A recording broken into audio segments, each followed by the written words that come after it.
Hari ini kita bersama mengucap syukur di dalam merayakan Ekaristi Syukur HUT Paroki ke-94, pemberkatan gedung gereja kita tercinta, dan kita juga menghantar para calon krismawan krismawati agar Roh Kudus turun dan tercurah pada diri mereka. Semoga kami yang memuji Engkau di tempat ini semakin diteguhkan di tempat ini, agar kami tidak hanya berdoa di hadapan patung ini, melainkan juga meniru teladan keluarga kudus-Mu.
Paroki Santa Teresia Sedayu, sebuah paroki yang berjarak 12,5 km arah barat kota Yogyakarta, dikenal juga sebagai paroki perbatasan.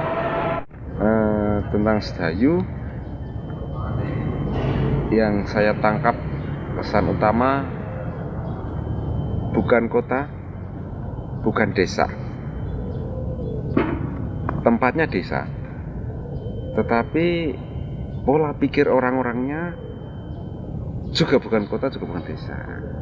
Situasi pada waktu itu masih lebih terasa sebagai suasana pedesaan ya. Karena walaupun dari segi kuantitas jumlah umat paroki ini hanya sekitar 4.000 jiwa, akan tetapi wilayahnya sangat luas, mencakup 3 kabupaten di Provinsi Daerah Istimewa Yogyakarta, yaitu Kabupaten Bantul, Kabupaten Sleman, dan Kabupaten Kulon Progo. Santa Teresias Dayu di usianya yang ke-80 tahun ini beragam kisah telah digoreskan. Tak terhitung pula tokoh dan pekerja Tuhan lahir dari paroki perbatasan ini. Dari Sedayu, panggilan-panggilan hidup khusus menjadi imam, biarawan, biarawati itu kalaupun tidak bisa dikatakan sangat banyak, tetapi tidak sedikit. Itu juga tanda lain bahwa paroki itu menjadi semakin dewasa. Ya, sejak 80 tahun lalu, Sedayu dengan berbagai kekasan yang dimilikinya telah menjadi bagian aktif dari perkembangan agama Katolik di dunia. Hari ini kita bisa berkumpul dalam perayaan Pesta Syukur 80 tahun paroki. Karya misi di Sedayu tak bisa dilepaskan dari perkembangan agama Katolik di Yogyakarta. Adalah Pastor Henry van Dres SJ, seorang pastor Belanda kelahiran Surabaya. Ia dikenal sangat pandai memikat pendengarnya serta mahir berbahasa Jawa. Karena kelebihan itulah, Henry van Dres banyak mengajar magang baptis di luar Kolose Muntilan, tempatnya berkarya sebagai guru. Sejak akhir tahun 1914, ia memberi pelajaran agama di rumah Raden P. Himawijaya yang tinggal di Kumendaman, Yogyakarta. Ia mengajar 2 kali setiap minggunya. Salah satu murid Van Dres adalah Raden Mas Purwodiwiryo, yang kemudian dibaptis dengan nama permandian Yusuf. Karenanya, Raden Mas Purwodiwiryo ini kemudian lebih dikenal dengan nama Den Mas Yusuf. Den Mas Yusuf adalah katekis pertama di Yogyakarta. Ia punya jasa besar dalam perwataan Injil di Yogyakarta. Den Mas Yusuf pula yang memperkenalkan agama Katolik bagi warga Sedayu.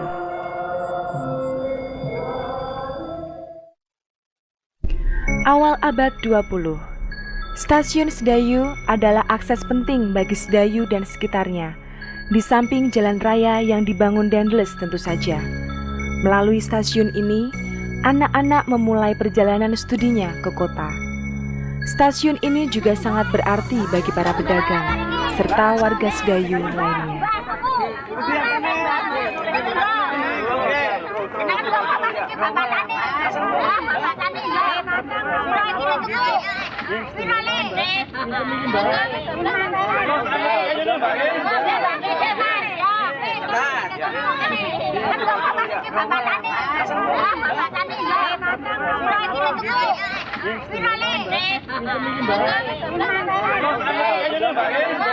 Mbak, tumbas kacang, pinten Mbak? Tulus Mbak.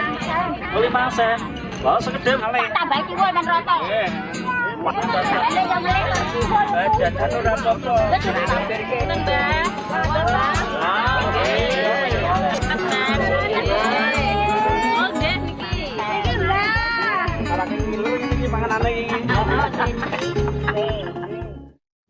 Daerah ini nanam tebu.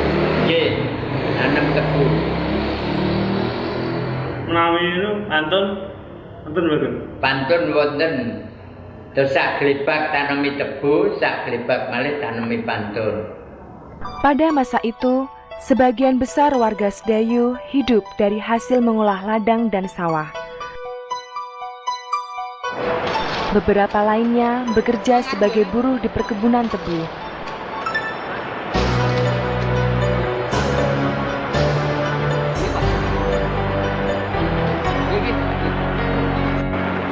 Para perempuan bekerja sebagai buruh tenun.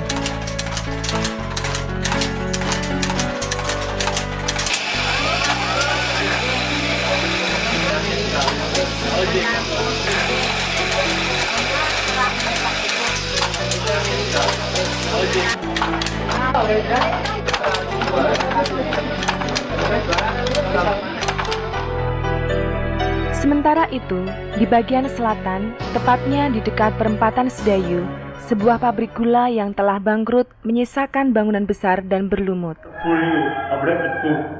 Ye tesih menangi. Alit kula alit sekolah.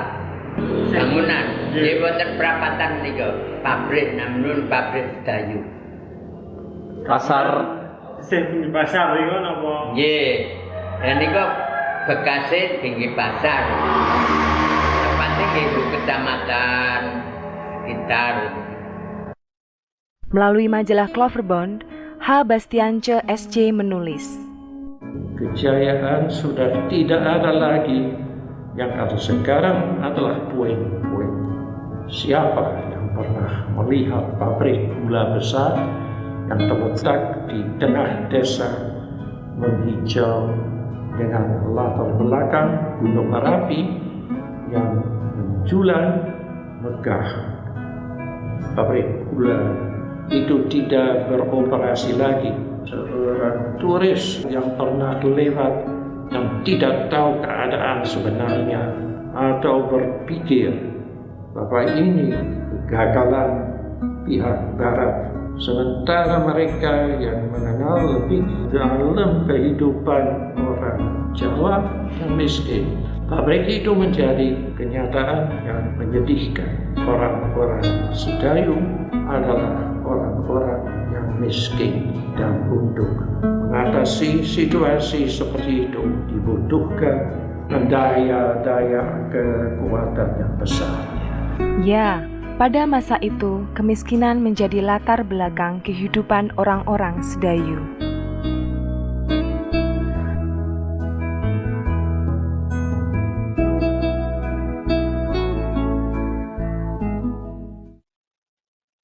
Pada waktu itu, beberapa orang Sedayu sudah mengenal agama Katolik. Kadang, mereka dikunjungi oleh Raden Mas Yusuf Purwodiwiryo atau Den Mas Yusuf, seorang katekis asal Yogyakarta. Sampun tetes danten.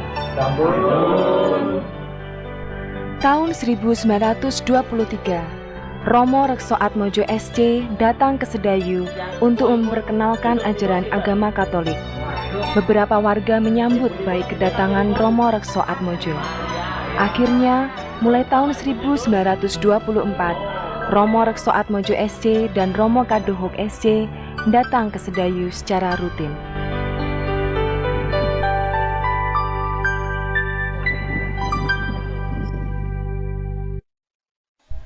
Tahun berikutnya, Romo Rekso Atmojo yang datang bersama Romo Strater SC mengadakan pertemuan dengan 25 orang dari Sedayu.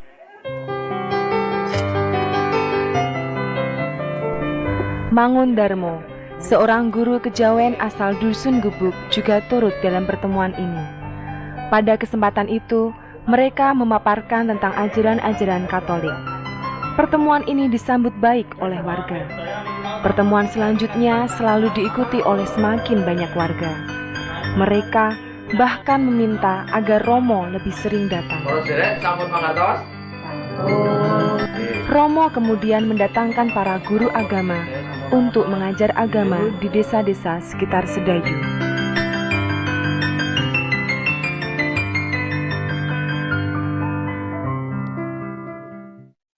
Haji monggo, kalau nggak sakit lihat Romo, mungkin kalau kalian rencang-rencang, mungkin kalau mungkin umat kita sudah. Melihat perkembangan yang menggembirakan, Romo Rekso Atmojo dan Romo Strater mencetuskan ide untuk mendirikan tempat ibadah. Mangun Darmo yang ketika itu menguasai sebagian besar tanah di Dusun Gubuk, bersedia melepas tanahnya yang terletak di pinggir sungai seharga 300.000 gulden. Di tanah itu kemudian didirikan sebuah gereja. Ya pun Mbah Mangun siosé ditawake pinten niki pekarangane jenengan? Sakniki anu mawon. Pokoke pancene dipen Terus kalian terus mawon Mbah Mangun. kula nyuwun 300. 300 ya bisa. Nggih, pun 300 nggih. 300. Nggih, 300 ya. Ayo terus nggih, nggih. Pun.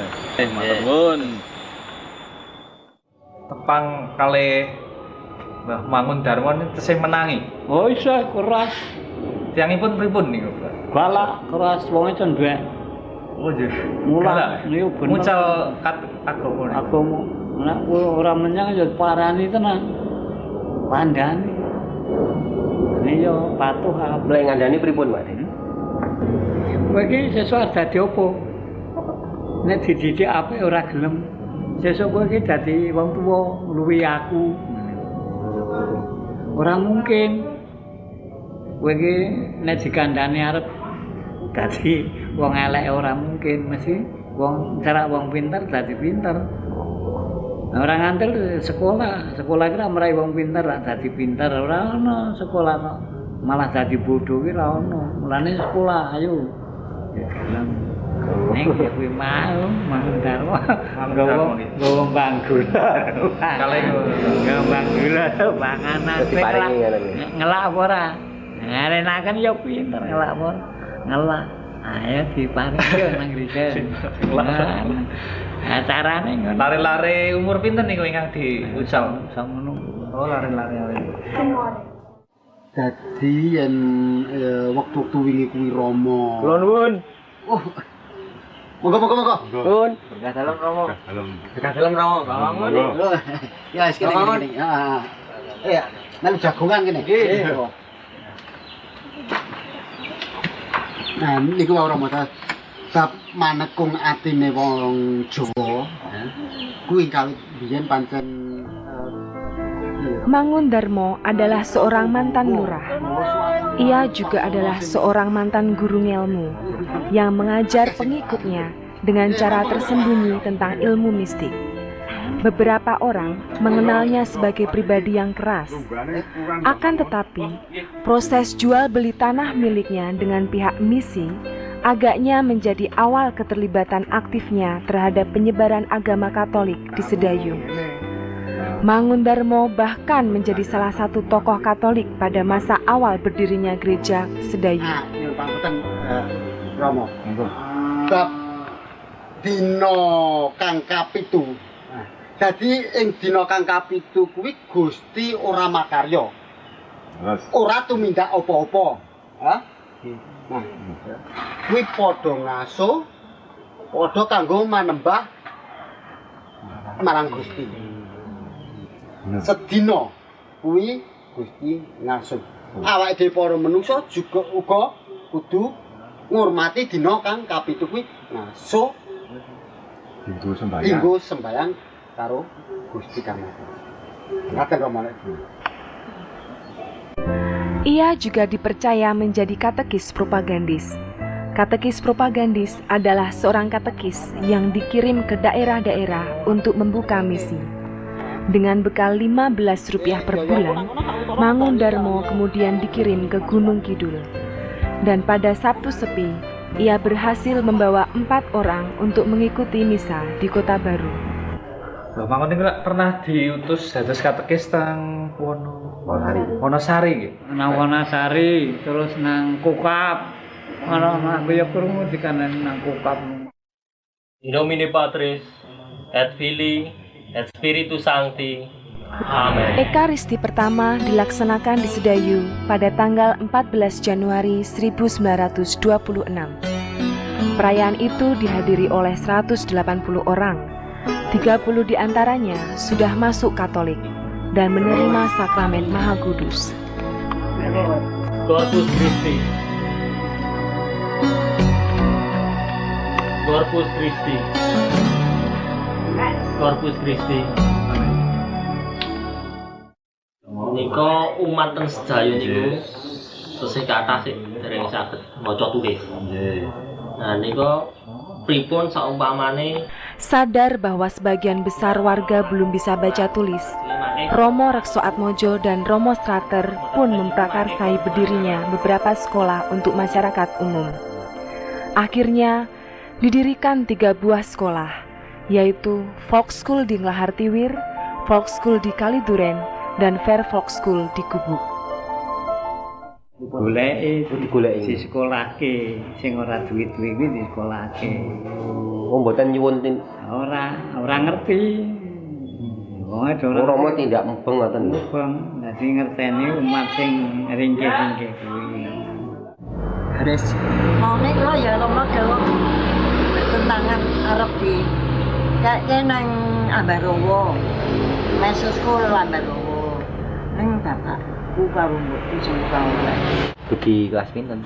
Kelas kampung ayo ming 5 mbiyen kan. Dhuwure SD ra yo skakel nek yen wong Londo.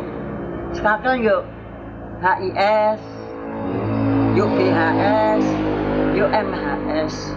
Apa meneh tekan kono wong skakel yo ora. Ming kelas 5 tok. Oh, jatosipun badhe disekolahke kalih Romo Kadohuk. Tahun 1926, Romo Kadohuk SC yang baru saja menyelesaikan cuti sakitnya di Belanda tiba di Yogyakarta untuk mulai berkarya di Sedayu. Kedatangan Romo Kadohuk disambut hangat warga Sedayu. Di samping beliau adalah pastor pertama yang menetap di Sedayu, orang-orang Sedayu juga senang karena Romo Kadohuk adalah seorang yang baik hati. Pastor yang juga putra seorang pengusaha kue ini dikenal senang membagikan kue coklat kepada umatnya. Anak gereja zaman Romo Dawuh ini kan sing sregep nang gereja iki esuk mesti sowan diparingi coklat. Oleh orang di sana Romo Dawuh selalu disebut Kadohuk. Dia orang yang baik sekali. Kalau kami dapat itu wajahnya mulai bersinar. Dia sudah tua pada waktu itu. Tidak banyak bisa keluar, tidak bisa jauh. Tetapi dia menerima kami itu begitu dengan penuh hati. Dan dia selalu bilang dia mengutip kata dalam kitab suci. Omnia mea, omnia tua sum. Jadi kepunyaanku menjadi kepunyaanmu. Di samping itu, umat yang tidak memiliki pakaian sering datang kepada Romo Kadohuk dan dengan senang hati, Romo Kadohuk akan memberikan pakaian barunya kepada umat. Yuk, nyuwun rasukan Romo. Dipun paringi. Iya. Kali Romo Kadohuk ini. Nggih. Dipun paringi. Ngambi gede ndak diboyo metu. Ya, untuk bisa beli potongan ngaten lah. Lah nglewatane klambi wong biyen ya zamane isih larang dahan ngene. Ya wis entuk ya mudah-mudahan bisa. Ukuran Eropa nih. Dengan penuh semangat dan harapan, Romo Kadohuk mulai menjalankan tugasnya sebagai misionaris di Sedayu. Mangundarmo dan seorang putranya serta beberapa katekis lain dengan setia mendampinginya.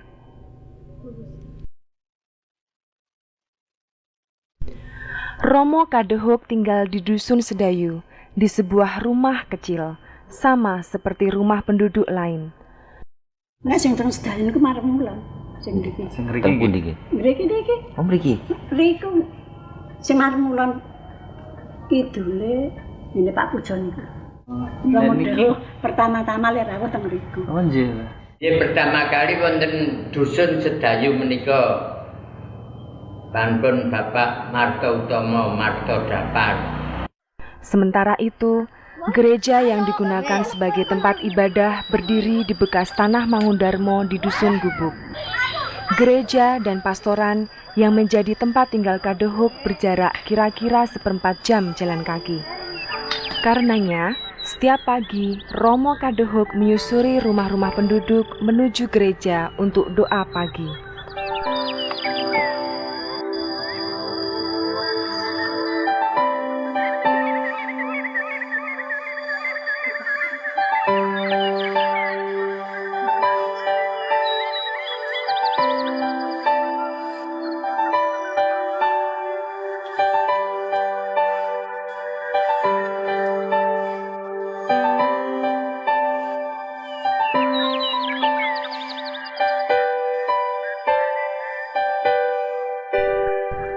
Gereja itu sangat sederhana, tak beda dengan rumah-rumah penduduk di sekitarnya. Pada dinding bambu yang pernah digunakan sebagai perkakas dapur, sekarang digantung gambar hati kudus Yesus dan Bunda Maria. Di tempat yang dahulu dipakai untuk tempat tidur, sekarang berdiri altar yang putih dan diterangi oleh lilin-lilin, membuat suasana terasa tenang dan damai. Sinar matahari pagi menembus sela-sela genteng, seolah menjadi ucapan selamat pagi dari Allah, yang sebentar lagi akan memenuhi rumah itu dengan kuasa-Nya. Sembayangan esok dino iki kang wiwitan. Di depan altar, orang-orang duduk berkelompok, menunggu dan berdoa.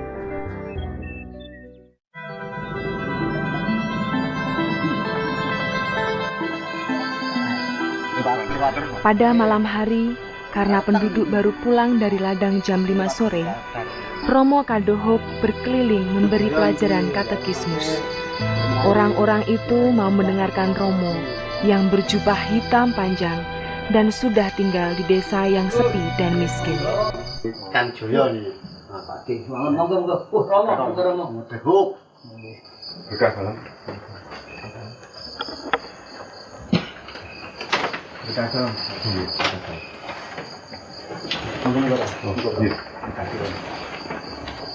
Romo, menika tiang-tiang kang sami nderek ing jalan.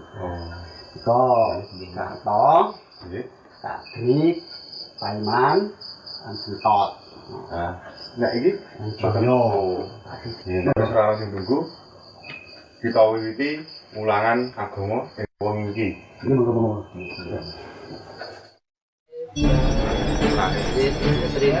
Keberadaan Romo Kadohok yang menetap di Sedayu menimbulkan keresahan bagi mereka yang tidak simpatik pada agama Katolik.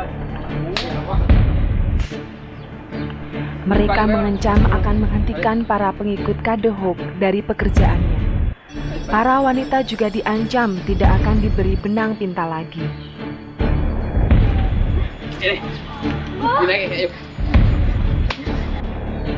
Bapak! Mana apa bane? Benar aku, Pak. Sopo kamu ya? Nganu, ngoyak-ngoyak ngomong. Berarti Romo Kadohok niku ngertos nek pas misa niki sing boten menyang sinten ya kan? Apal napa pripun ya? Ya akeh apale mau nyatane wis diparani. Menjelang Paskah pertama, Romo Kadohok harus berjuang agar umat Sedayu merasakan kegembiraan Paskah yang sesungguhnya. Jika di kota, altar telah dihiasi dengan daun palma, lilin, dan bunga. Bahkan, orang-orang mulai sibuk mengaku dosa. Tetapi keadaannya jauh berbeda dengan Sedayu. Di Sedayu, para ibu masih sibuk berbicara tentang pendapatan mereka di pasar pada hari itu. Para bapak masih merenung di muka rumah dengan kelobot di mulut sambil memikirkan nasib.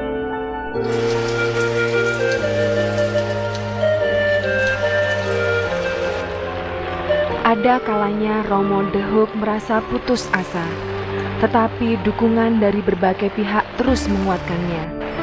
Salah satunya dari sebuah kelompok yang menamakan dirinya Sedayu. Kelompok ini beranggotakan 104 orang dari Kolose Santo Ignatius Amsterdam. Mereka berkumpul dan berdoa bagi pekerjaan misi di Sedayu. Karena itulah Romo Kadohok yakin ia tidak sendirian. Meski pelan keadaan pasti berubah. Dengan demikian, pekerjaan misi akan membuahkan hasil. Pertama kalinya saya mendengar kata Sedayu adalah pada waktu saya masih siswa di College Ignatius di Amsterdam, di Belanda. Romo Kadohok yang pada waktu itu di Sedayu, dia minta supaya anak-anak di College Ignatius khusus mendoakan Sedayu. Nah, pada waktu itu didirikan suatu seksi Sedayu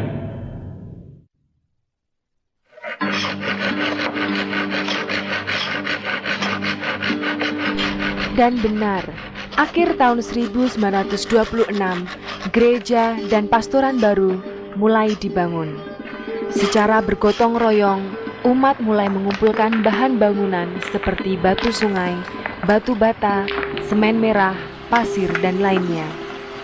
Beberapa bagian dari gereja dibangun dengan batu bata agar sakramen Maha Suci tersimpan dengan aman. Misi zaman semanten. Sedaya ragat-ragat mugi saking Rama menika. Nanging karena dangi kita sedaya umatipun.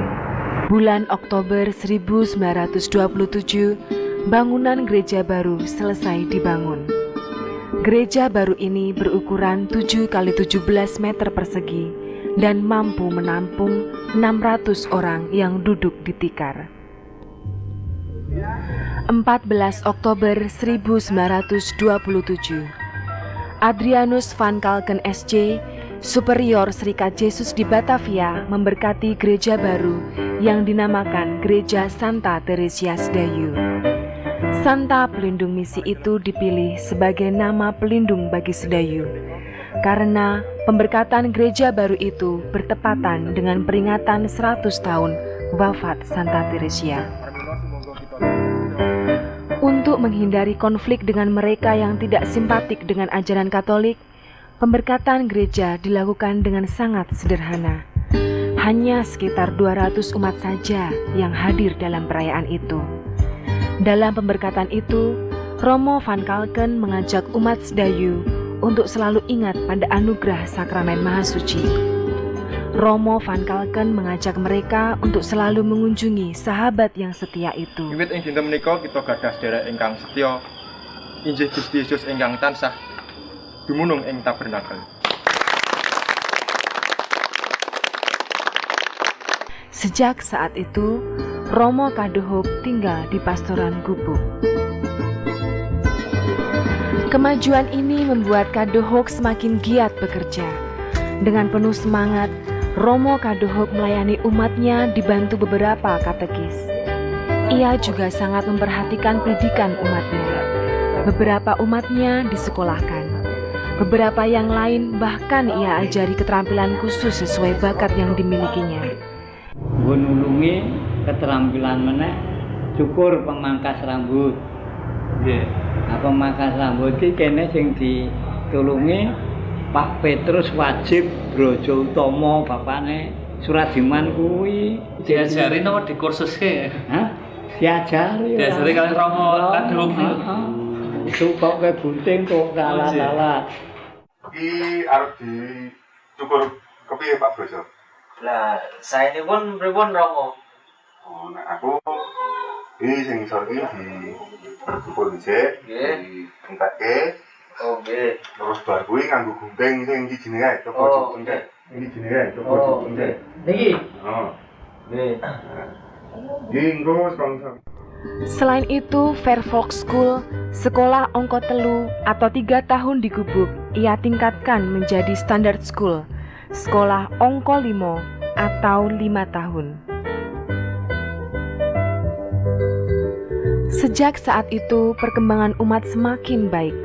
Bahkan, beberapa orang dari Wijilan, Nanggulan, Godean, Klepu, dan Gamping datang ke Sedayu untuk mendapatkan pelajaran agama. Umat dari Wijilan bahkan harus menyeberang Sungai Progo menggunakan getek. Meski pada prakteknya, mereka lebih sering berenang menyeberangi sungai itu agar uang saku mereka utuh. Wijilan, Kulon Progo Wijilan ku kulon Gamplong nika.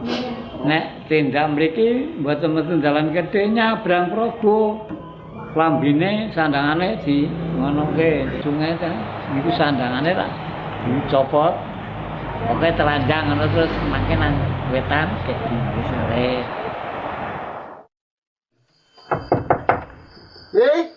Pun.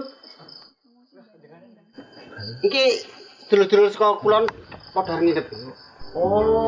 Setiap Sabtu, mulai jam 7 malam, umat dari Sedayu dan luar Sedayu dikumpulkan untuk diberi pelajaran agama bersama-sama. Mereka yang tinggal jauh dari Sedayu diinapkan di rumah Sastro Pawiro dan Rekso Ijoyo di Gubuk, rumah Stanislaus Sukemi Madio Suwarno di Goser, serta di pendopo sekolah rakyat. Dulu sih Kang, pakai rokok.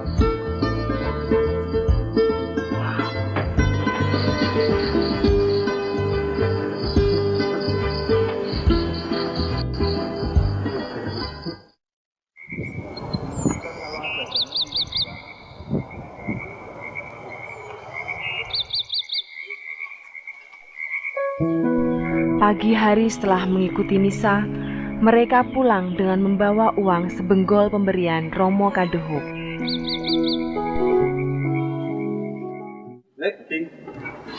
Balik.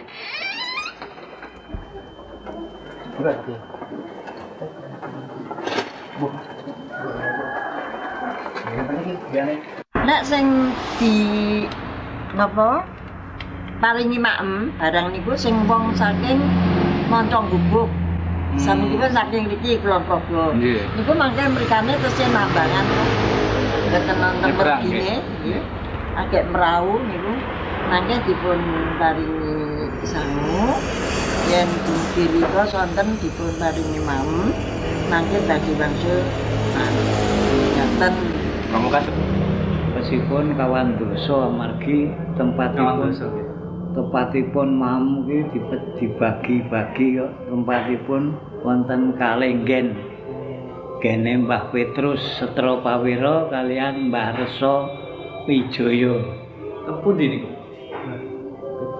Petrus Setro Pawiro niku nggen kula niki. Mboten ngriki. Jamario Mae Joglo Budi.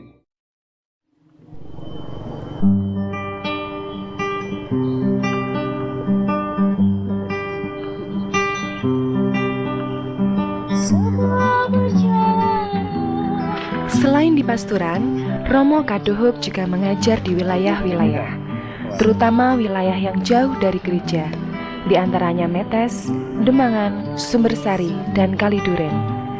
Dengan mengendarai sepeda, Romo Kadohuk berkeliling menyusuri jalanan becek dan naik turun. Bahkan, ia pun harus menyeberangi sungai yang tengah meluap airnya. Sehingga kadang-kadang ia harus digendong untuk menyeberang agar jubahnya tidak basah. Dia nek nang saka eno nek nilai Romo Duh digendong.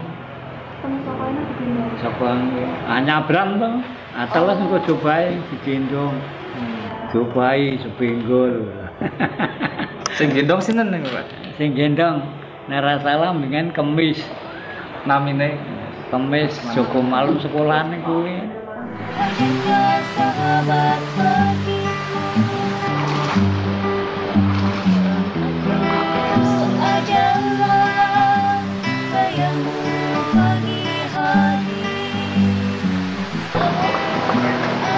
Monggo.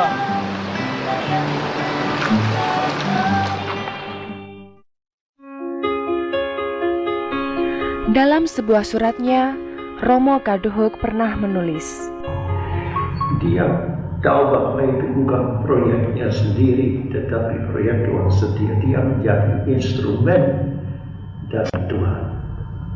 Dan dia merasa itu didukung oleh Tuhan. Dia punya iman kepercayaan yang kuat.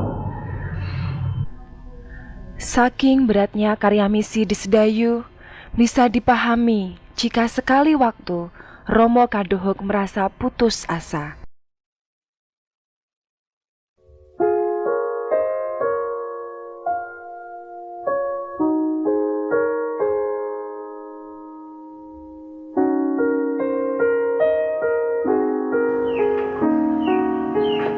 Melati. Sekali peristiwa, seorang gadis Katolik lari dari gereja dengan pemuda non-Katolik. Kulo badhe imahan. Mama apa? Baik, ya Mama.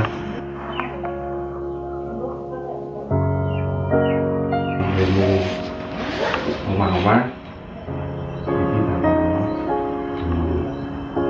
Mboten apa. Ora gelem. Mergane apa? Kamu kulo badhe keputusan sing aku. Coba dipikir-pikir meneh. Apa bener kowe sih tetep arep melu bojomu? Itu terjadi karena Romo Kadohok tidak setuju keduanya menikah di gereja. Ketika itu, dengan tegas Kadohok meminta sang gadis memilih pemuda itu atau gereja. Tetapi sang gadis memilih pemuda itu dengan mantap. Kadohok begitu sedih menghadapi kenyataan itu. Romo Dohok melihat bahwa ternyata bagi umatnya, surga ataupun neraka hanyalah kata-kata semata. Ia menyadari bahwa hati umatnya belum tersentuh.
Kenapa?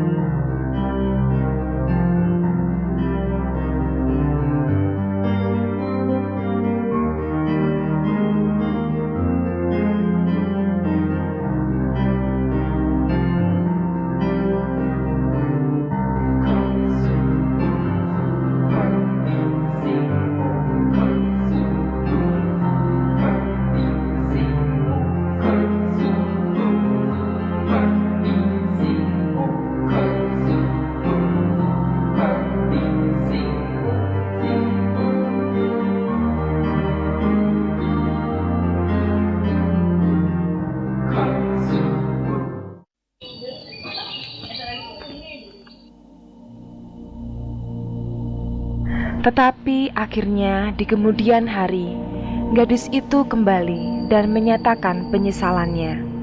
Romo Dohok pun mengurus dispensasi agar keduanya dapat menikah di gereja. Dan yang lebih menggembirakan adalah si pemuda berjanji untuk mengikuti pelajaran katekismus.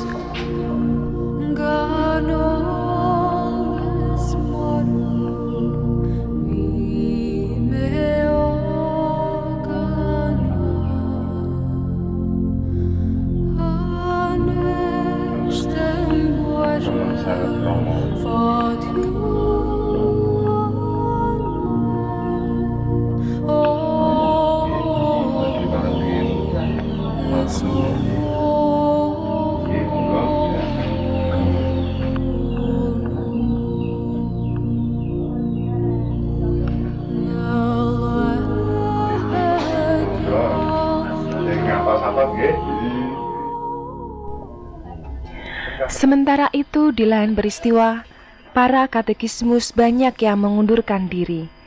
Dari 100 orang yang terdaftar, sebagian besar tinggal di dekat gereja. Tapi justru mereka itulah yang malas mengikuti pelajaran katekismus. Mereka yang berasal dari jauh malah rajin ke gereja. Kegagalan yang sekaligus memperlihatkan sebuah keberhasilan di sisi yang lain itulah yang semakin menguatkan Kadohok. Di samping dukungan dari kelompok sedayu yang tak pernah berhenti menguatkannya, Secara berkala, Kadohok terus menulis surat sebagai laporan bagi kelompok itu. Tahun 1939, pecah Perang Dunia Kedua.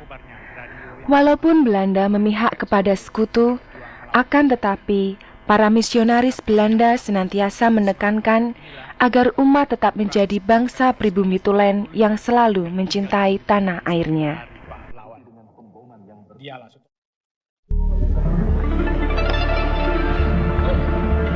Tahun 1940, karena alasan usia, setelah 14 tahun berkarya di Sedayu, Romo Kadohok dipindahkan ke paroki Bugeran.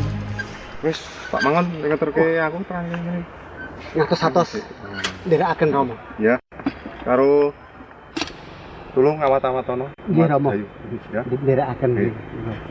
Pun tindak.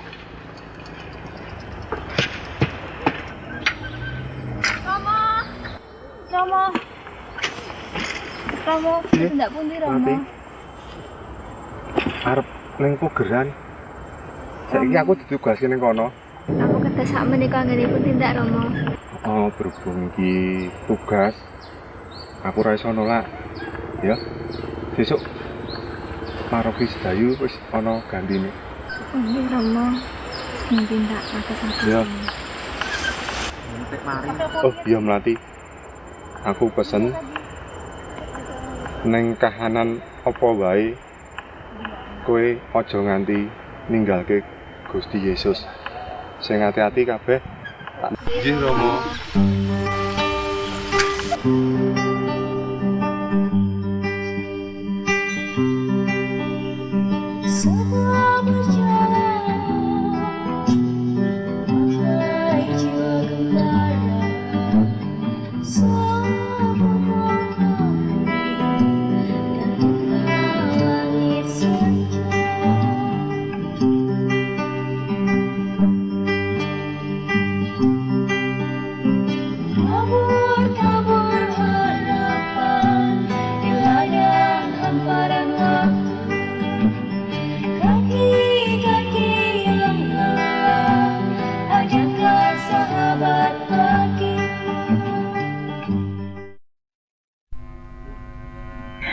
Tahun 1978, Sedayu kemudian dipegang oleh Romo Sugianto PR. Karena gereja dirasakan telah mulai rapuh termakan usia, maka tahun 1979 gereja itu dibongkar.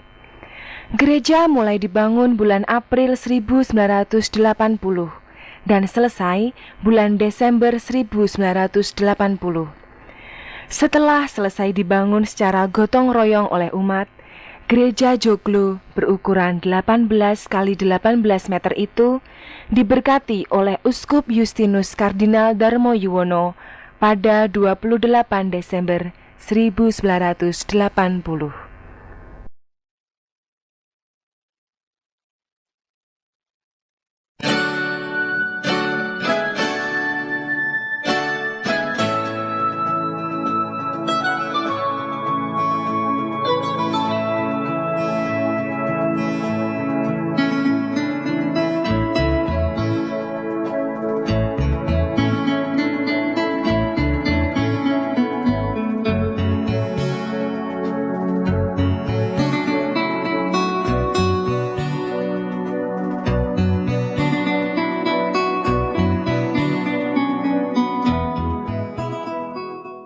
Dus Sedayu heeft een indrukwekkende geschiedenis als voorbeeld van de missionering op Midden-Java.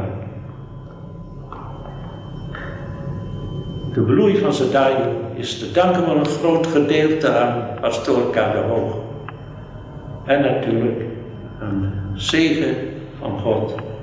Mogen die blijven te midden van de umat van Sedayu. Tanah di sini gersang, tetapi kalau ditanami tanaman, disiram, dipupuk, tanaman itu akan subur dan menghasilkan buah. Demikian kalau di tempat ini ditanami iman akan Tuhan Yesus dan iman kepada Tuhan itu dipupuk, dipelihara, dijaga, tentu juga akan menghasilkan. Dan untuk saat ini hasil itu yang kita warisi sebagai warisan iman itu. Saya bersyukur dan gembira boleh terlibat dalam perjalanan sejarah umat Allah Paroki Santa Trisya Sedayu ini.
Tanda tangan dulu nih.